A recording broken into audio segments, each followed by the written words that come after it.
So today I figured that what we would do is do sort of a review of monetary and fiscal policy, but we're going to extend it a little bit more. So we're towards the end of the semester, and I think this is where we should focus right now.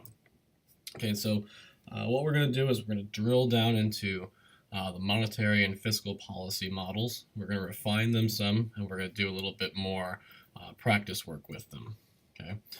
And so first off, let's go through monetary policy.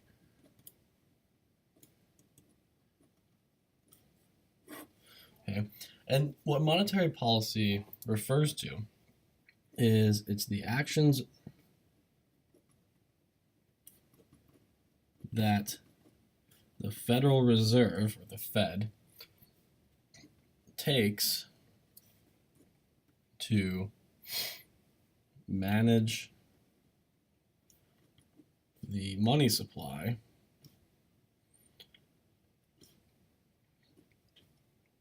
and interest rates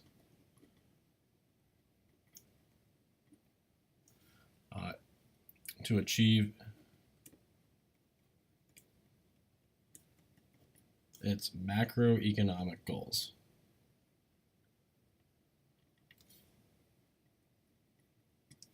Okay, so monetary policy is basically anything that the Fed does with the goal being to manage the money supply and interest rates in order to achieve its macroeconomic goals. And these goals there's four. So there's four main monetary policy goals. The first one is price stability, which is basically the idea that we want to prevent or at least manage inflation and deflation. Okay, so we don't want to have hyperinflation. We don't want to have massive deflation. We just want what are known as the nominal prices, or the prices on the stickers, to remain as close to the same year after year as they can, or as we can make them. Okay, so if money, or if the price of things, the money price of goods and services in the economy is not, at least somewhat stable over time, money sort of loses its ability to perform its three functions in a well and orderly fashion. Okay, the second goal is to maintain high employment.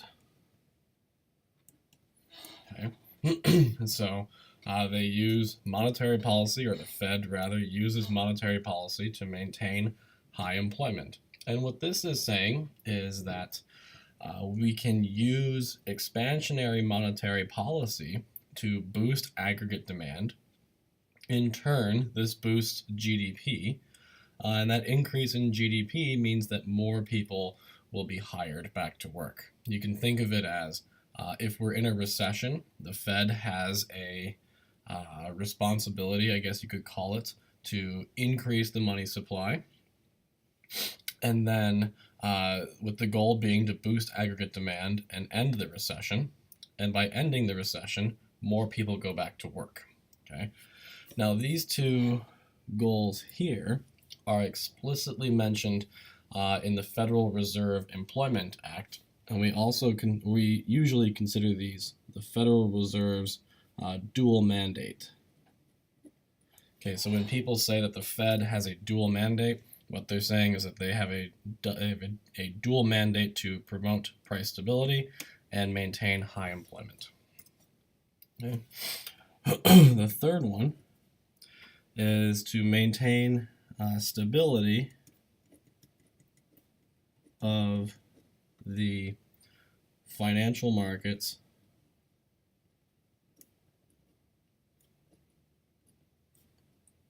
and institutions. And here, what we're saying is that because the financial markets and financial institutions are so important to the economy, the central bank has sort of an obligation or a goal to maintain some level of stability there.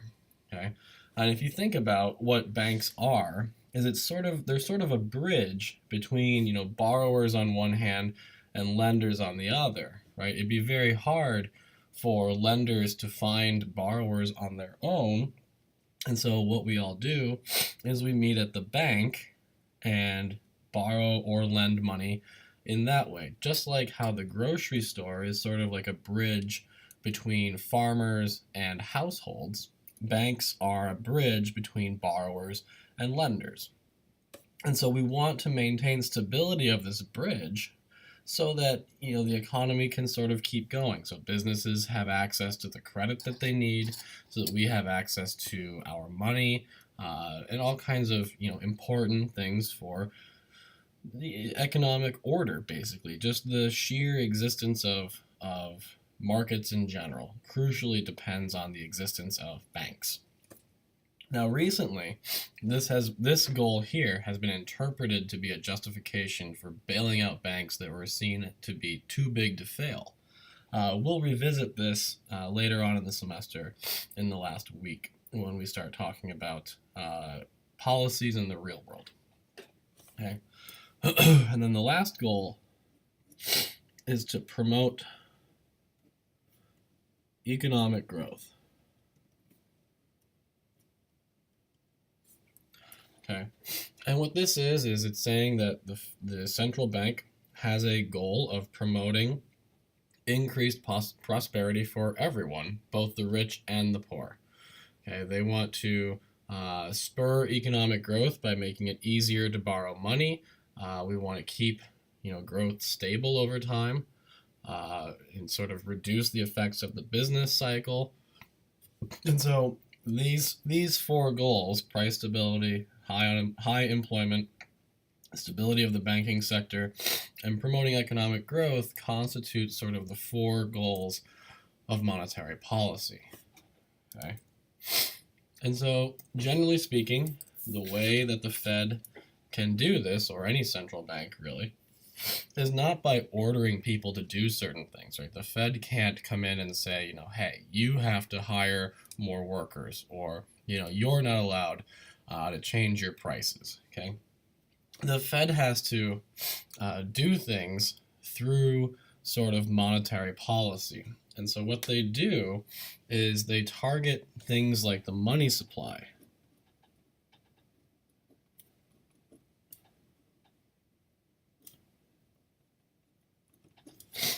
And with the goal of that, or when they target the money supply, what they do is they try to change the money supply in such a way that it affects other variables such as GDP, employment, and price level, but in an indirect way. And so the way these things work is through what's known as the market for money, which in this class we're going to use, well, I guess I messed that graph up by not holding the paper down well enough.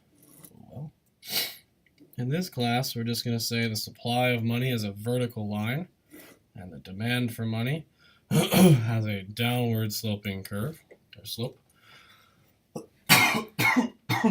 Excuse me, I'm getting over a little bit of a cold here.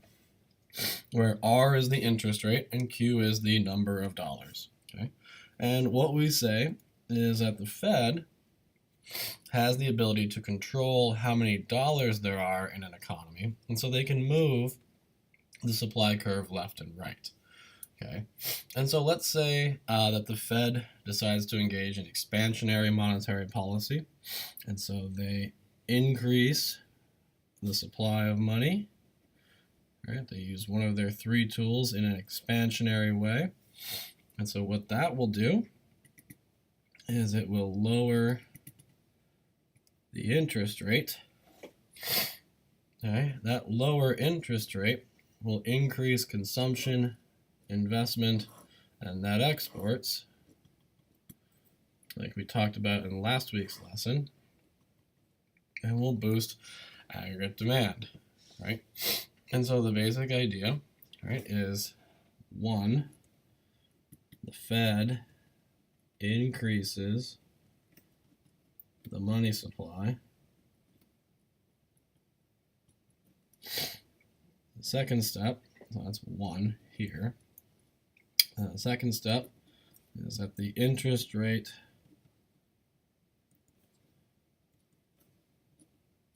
decreases. Okay, put some ellipses here. This causes consumption, investment, and net exports all to increase. Put that here. And the fourth step is aggregate demand shifts right or increases.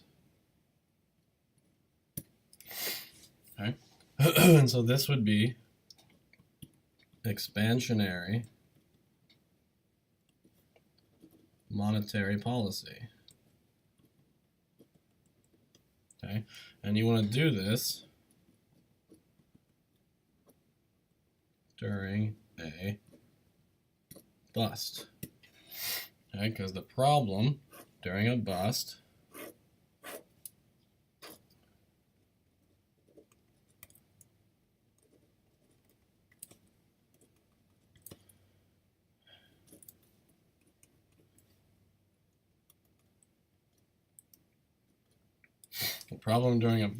is that our short-run equilibrium, which is right here, lies to the left of our long-run aggregate supply curve, right? Which means our output today, our current short-term output, Y1, which I keep making worse, Y1 is below or to the left of or lower than or less than our potential GDP.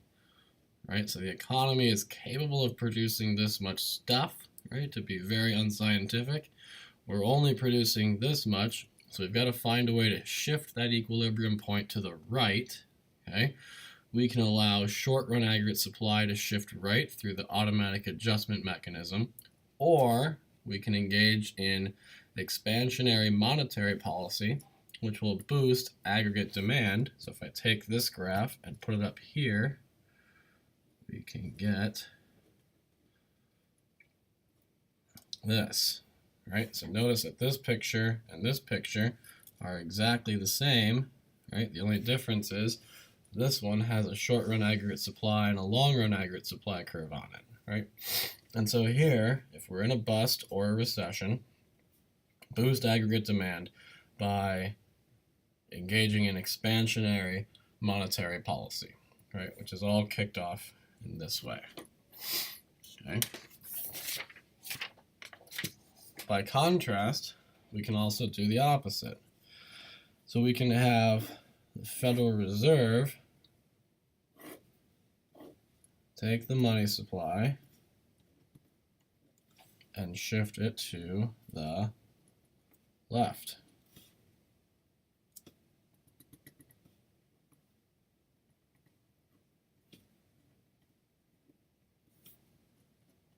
Okay, so if the Federal Reserve shifts the money supply to the left, that will increase the interest rate. Because of the increased interest rate, consumption, investment, and net exports all decrease, which we show as a decrease in aggregate demand. Right, so this is the same graph as before. It's just this time all the curves or all the arrows have been flipped around, except that one. Right? So here, the money supply shifts left, raises the interest rate, and decreases aggregate demand. So the steps here, Fed decreases the money supply.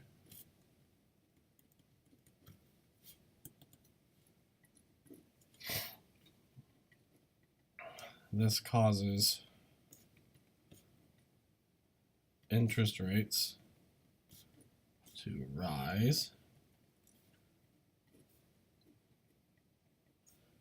which reduces consumption, investment, and net exports.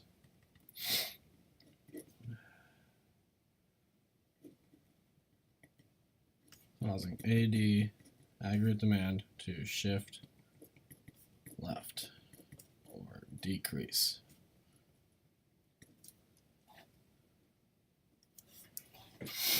Okay. And so here we call this contractionary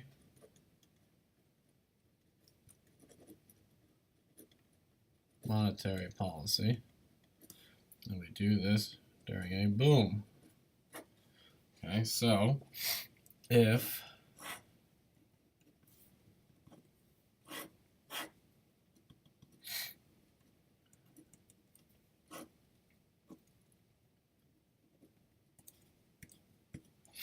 okay, so here I've drawn a boom, and we know it's a boom because our short-run macro equilibrium is to the right of the long-run aggregate supply curve.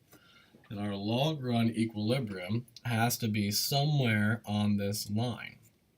And so we have to either decrease the short-run aggregate supply curve through the automatic adjustment mechanism, or use some form of aggregate demand management, in this case contractionary monetary policy, to reduce aggregate demand. Right, and so if we did that, aggregate demand would decrease. Our new short-run equilibrium would be right here, which is also a long-run equilibrium because it's on the long-run aggregate supply curve.